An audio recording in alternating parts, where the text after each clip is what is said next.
Andrej Babiš is a Czech politician, entrepreneur and businessman of Slovak origin. Since the 29th of January 2014 he has been Finance Minister of the Czech Republic, Deputy Prime Minister responsible for the economy, and since the 11th of May 2012 leader of political party Anno 2011.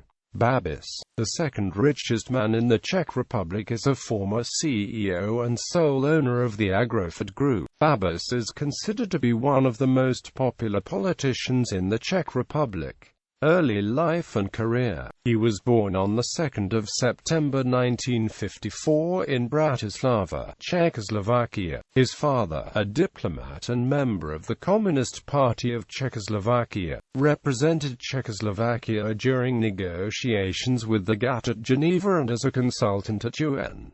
He is nephew of Irvin and Věra Scheibner. Andrej Babiš spent a part of his childhood abroad. Later, he studied at a gymnasium in Bratislava and continued at the University of Economics, where he studied international trade. Following his studies, he worked as an employee of the Slovak communist-controlled international trade company Petrimex in Morocco. In addition to accusations that he was a powerful agent for the Czechoslovak Secret State Security Service (SDB) during the communist era, he also has been accused of being a KGB officer in those years. He came back to Czechoslovakia after the Velvet Revolution and resided in the Czech Republic after the dissolution of Czechoslovakia. He became managing director of Agrofert in 1993 and gradually developed it into one of the largest companies in the country. Agrofert had been a subsidiary of Petrimex while Babiš was on the board.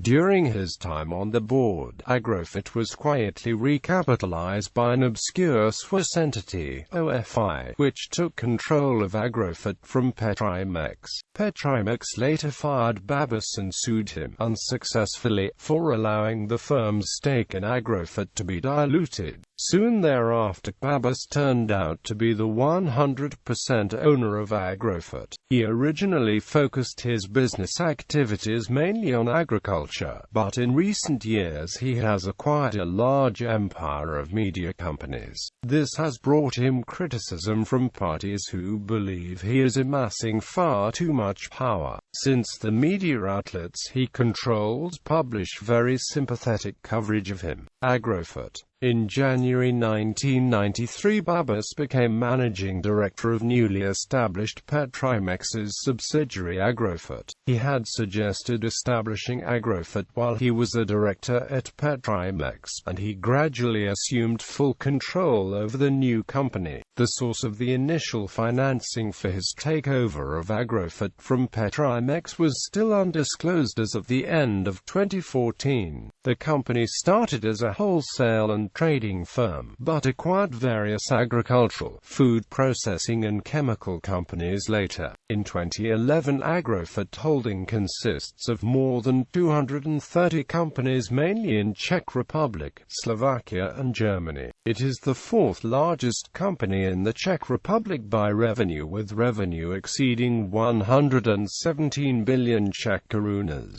When he entered politics he resigned on CEO but still remains sole owner. The history of Agrofert, detailed in a book by the journalist Tomáš Pergla, is closely linked to its control of the Czech petrochemicals industry. One reviewer of the book said the account captures much of what has led Czechs to the conviction that they live in a corrupted, clientist country, and then to vote for the ANO movement. In 2013 Agrofert purchased the company MAFRA, publishing Lidové noviny and Mladé Front DNES newspapers and operating the Oko TV. Agrofert also owns Radio Impulse, the most listened radio station in the Czech Republic.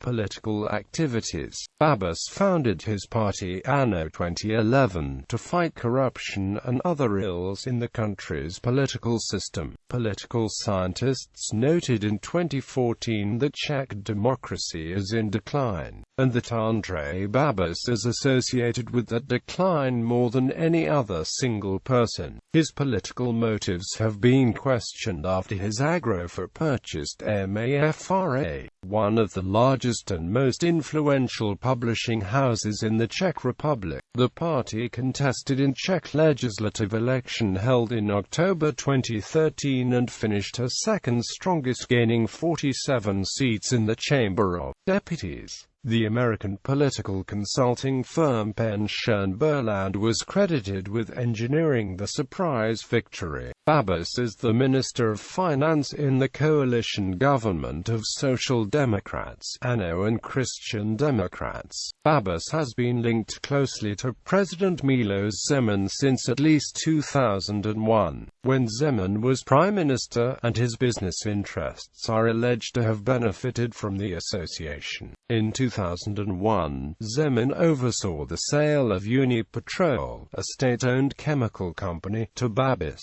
Babiš pulled out of the sale, but later oversaw the sale of the firm to a Polish company. The sale was tainted by a massive bribery scandal, according to Polish reports, although Babiš denies any bribes were paid. The Unipetrol deal is often cited as evidence of a strong partnership between Babiš and Zeman that persists. Babiš has a reputation for surrounding himself with senior police officers, security agents, and former communist informers, to help him consolidate power. In May 2015, after the government's decision to extend reduced taxation of biofuels, the opposition decided to initiate a vote of no confidence against the cabinet. On the 26th of May 2015, Babiš has said while speaking to the Chamber of Deputies that he was forced to enter politics because of corrupted opposition which created him. Andrej Babiš has been many times quoted saying that he would like to be the next Prime Minister of the Czech Republic if anno 2011 had led the government. Controversies. Alleged KGB connection and SDB cooperation. Babiš has been called a career communist who used his background with the SDB to enrich himself. Babiš denies that he was an agent of the KGB or SDB. He says he was a victim that was forced to cooperate, but his close associates still include Libor Siroky, now chairman of Agrofert's supervisory board. Siroky is reportedly a former member of one of the secret police units most closely linked to the Soviet KGB. Critics who accuse him of KGB connections also point to his support for the 2014 Russian annexation of Crimea, and his opposition to international sanctions against Russia, when a Lebanese arms dealer with alleged Russian connections was released by Czech authorities instead of being extradited to the US, and it was revealed that every official involved in the release was an ANO party member or was associated with Babiš. Questions arose again about his allegiance to Russia, according to the information of the nation's Memory Institute in Slovakia. During the rule of the communist regime in Czechoslovakia, Babiš collaborated with the SDB under the code name Buas. He himself denies the accusations, and in 2013 he sued the institute. However, neither he nor his witnesses appeared at court originally. The trial was adjourned to January 2014, after the elections. Code name of Buas consists of 12 unrelated cases which were investigated by SDB from 1982 to 1985, according to the Slovak Nation's Memory Institute. Babiš appeared once at the court during the process. The district court in Bratislava issued a result on June 26, 2014 that there is a lack of evidence to put Andrej Babiš on a list of former intentional cooperators of SDB. It means that Babiš cannot be considered as an intentional agent of SDB.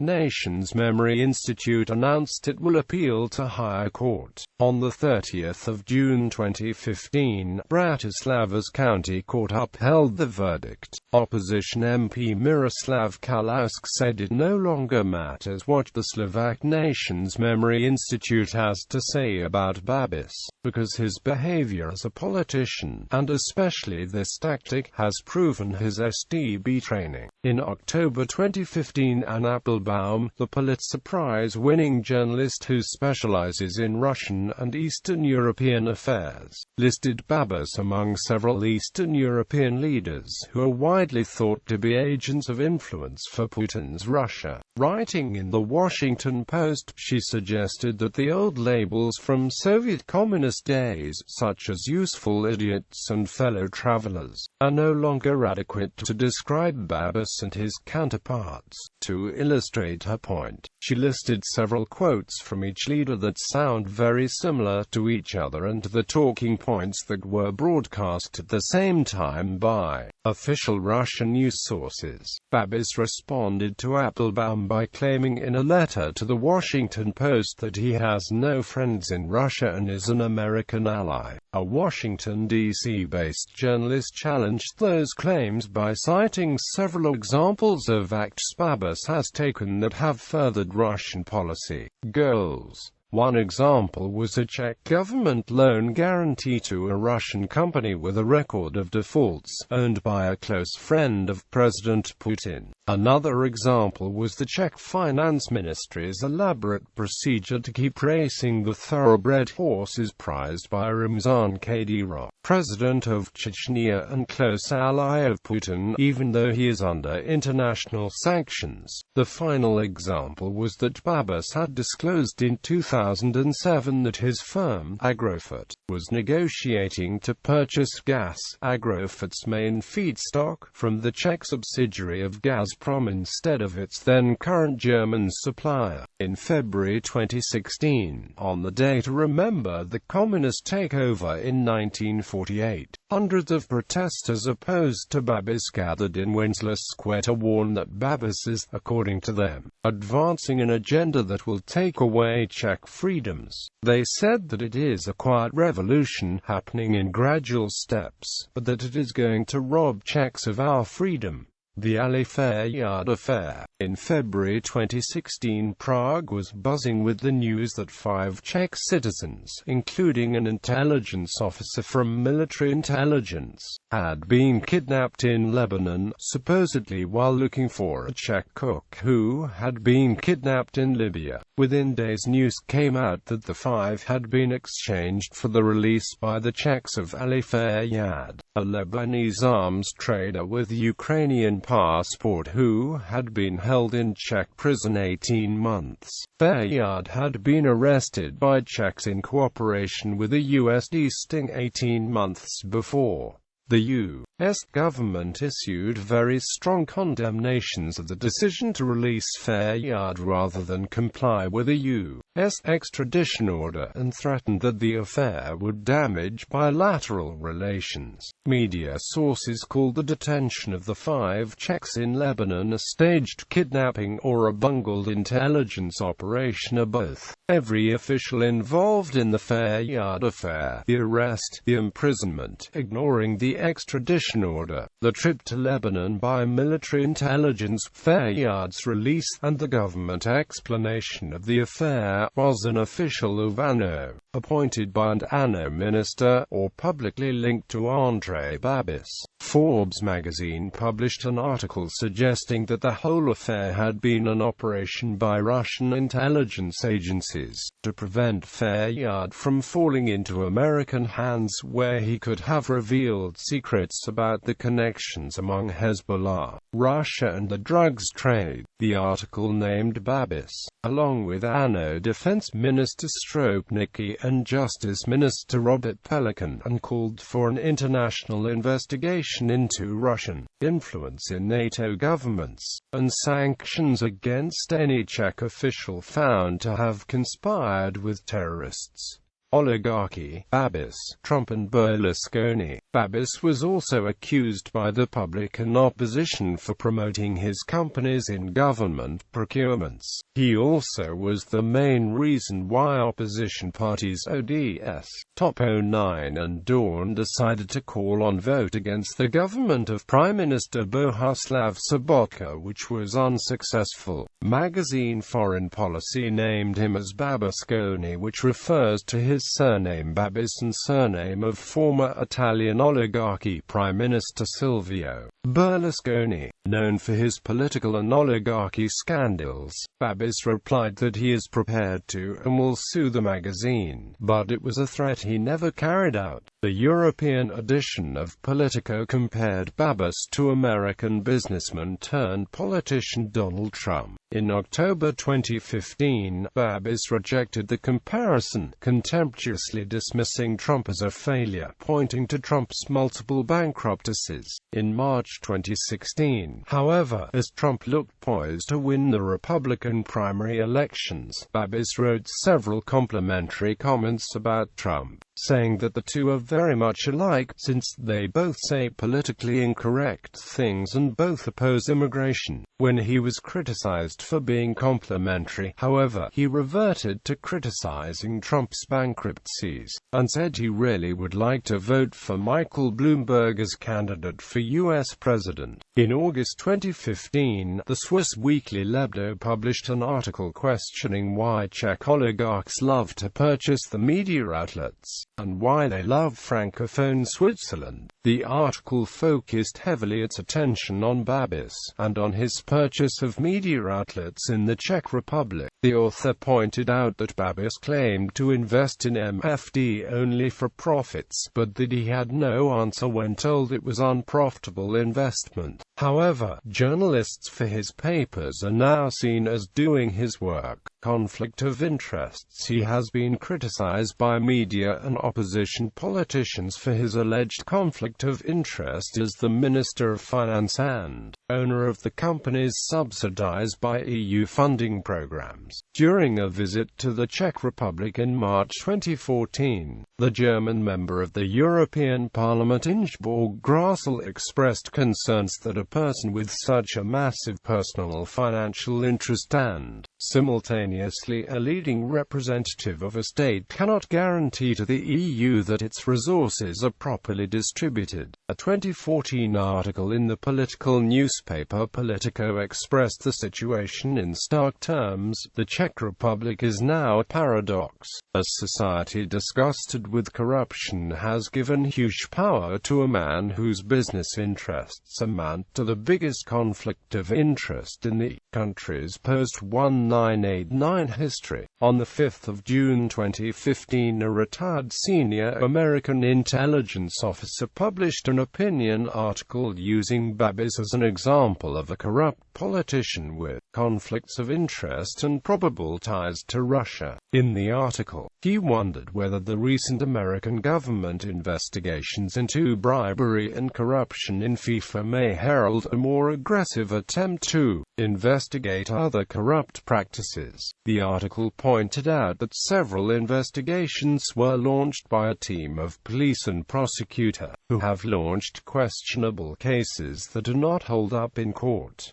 The article drew heavily on published sources in the media. Intimidation. In June 2015, Babiš provoked controversy when a member of parliament, Ladislav Sincl, criticized the finance ministry's changing position on a bill reducing commissions for life insurance mediators in the Chamber of Deputies and indicated that Babiš's business interests may be behind it. On 17 June 2015, Babiš met with the CSSD deputy Ladislav Sincl and accused him of corruption and taking bribes from businessman and Senator Ivo Valenta, who owns hazard groups in it. According to the witnesses, Babiš brought at the meeting a folder marked with yellow note named Sincl and started yelling at Sincl that he knows that Sincl takes bribes from Valenta and is corrupted. Later he moved on his family and former SNCL's jobs. This meeting took place after SNCL had suggested that the Ministry of Finance had changed its position on an insurance matter because the change would benefit Babiš's commercial interests. On the 18th of June 2015, Babiš admitted he had folder with his name but declined that he intimidated SNCL, saying, "It's not the materials.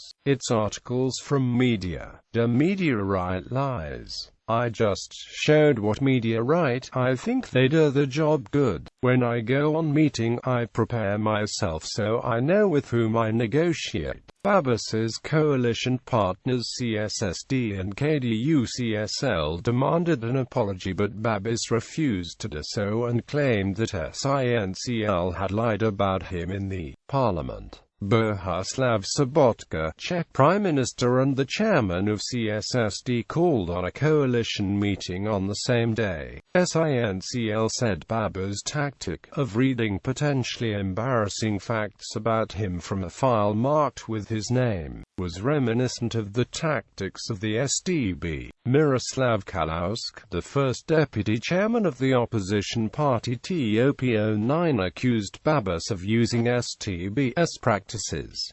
Babiš declined it. Holocaust denial. On the 1st of September 2016, while visiting Varnsdorf, a city with large Romani minority presence, Babiš said, "What those idiots write in newspapers, that camp in Lety was a concentration camp, that is a lie. It was a labor camp. Who didn't work ended up there." Babiš was heavily criticized for his words from both coalition partners and opposition MPs calling on him to resign. Prime Minister Bohuslav Sobotka posted on Facebook condemnation, saying that between populism and extremism is a thin line and Babiš crossed over it, and asked him to properly apologize and visit Lety to learn about history of our state. Minister for Human Rights and Equal Opportunities Jiří Dienstbier has called on Babiš to step down as finance minister and first deputy prime minister. Leaders of both opposition parties, Petr Fiala from ODS and Miroslav Kalousk from TOP09, have also called on Babiš to step down. Personal life. Andrej Babiš is in relationship with Monika Babišová. Although she has the same surname as him, they are not married. They have been together for 20 years and have 2 children. He is also divorced and has 2 other children from his former wife.